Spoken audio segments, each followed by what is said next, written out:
We are seeing an imbalance of the supply and demand in the United States, and primarily perhaps caused by the pandemic, contributing to a higher inflation rate. What's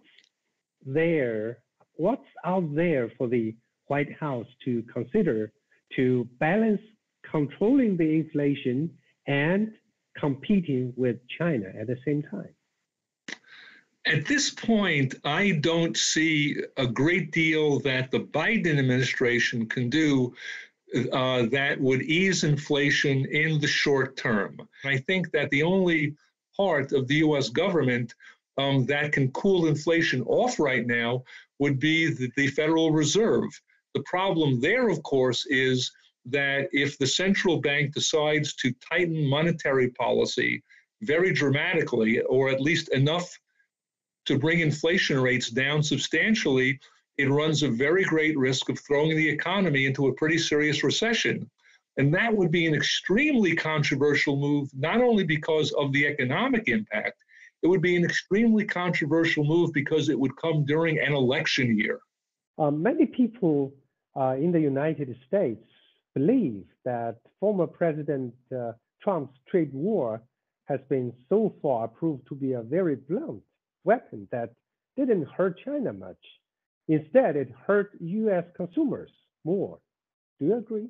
Now, if the kinds of tariffs that President Trump imposed on so many Chinese products were meaningfully fueling those inflation rates, you would think the inflation rates would have been much higher. In fact, they were barely at the Federal Reserve's target of 2%. So again, I see no evidence whatever that tariffs on Chinese products hurt U.S. consumers. You could argue, by the way, that inflation would have been even lower in that case, but very, very low inflation, that kind of very low inflation is never good for the economy. So again, there are no doubt many Americans who will never say any kind word about President Trump or any of his policies, but it's clear to me that the so-called trade war that he conducted against China was a very significant success, mainly in greatly accelerating a U.S. decoupling from China economically. Not a total divorce, again, that's not realistic for many, many years, but decoupling advanced very substantially. Would you say that now President Biden already has a comprehensive strategy for trade policies with China? What could be there at the top of his agenda to do things in this regard? I don't foresee the president taking very dramatic actions against China on the trade front for the time being, mainly because those wide-ranging tariffs, which in some cases are at the level of 25%, they're in place already. They cover about $350 billion worth of Chinese exports, goods exports, to the United States each year. That's out of a total of maybe 450 or 500 billion. So most Chinese exports are already covered. The one area where I think that we could see some meaningful action by President Biden would involve new sanctions on Chinese technology entities. And they would be imposed mainly on national security grounds. There is always, of course, a real possibility of much more significant sanctions if the United States government determines that China is providing Russia with major support for its Ukraine war.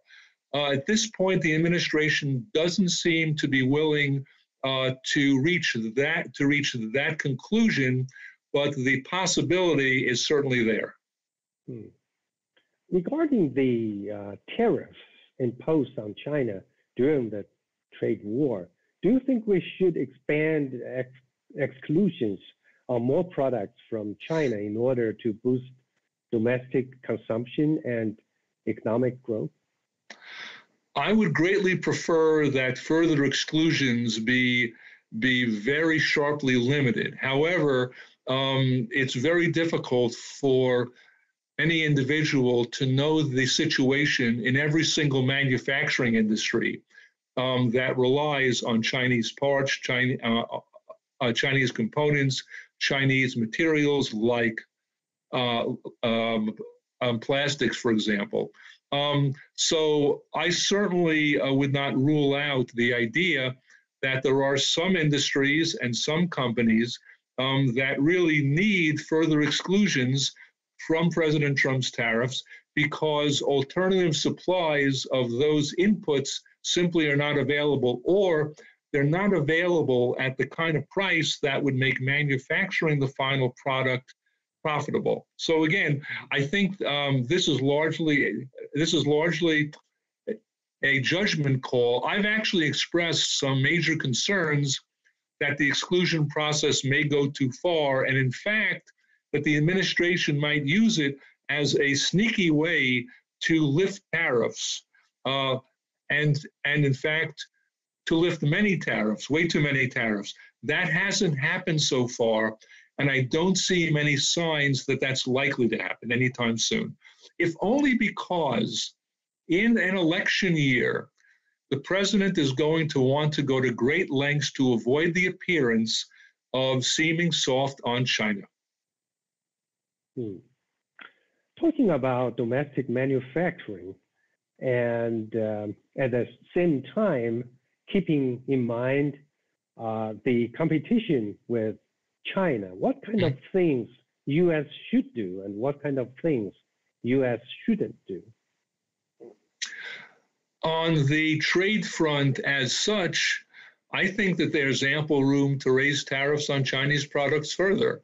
One major result of that Trump trade war has been to persuade many companies, not only U.S.-owned companies, but many foreign-owned companies, to leave China and go to other low-cost countries like Vietnam, like Thailand, in some cases, Western Hemisphere countries like Mexico and the Central American countries, to try to escape those tariffs.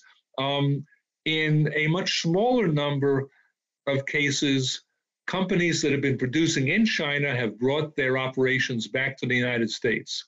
As far as I'm concerned, that's the best possible outcome. But even when companies leave China for third countries, to me, that's good for U.S. interest because the United States, for better or worse, is in a zero-sum conflict with China. Anything that weakens China benefits the United States.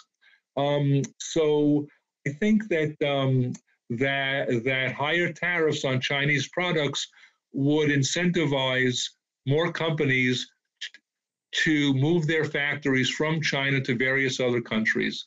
I do think that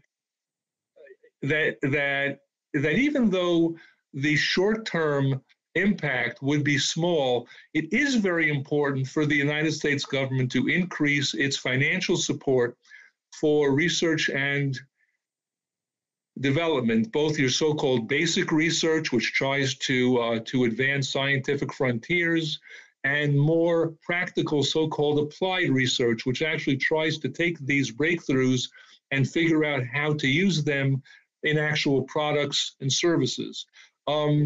There's certainly legislation that Congress is presently considering on that score, particularly concerning semiconductors, which of course have attracted a lot of attention because they're so vitally important strategically and they're vitally important economically too. That legislation, though, was originally introduced in June of 2020 and still has not reached President Biden's desk, and there are some pretty substantial disagreements that the House of Representatives and Senate need to reconcile before that legislation can become law. So we're still not nearly where we need to be as a country in providing support for critical industries like semiconductors.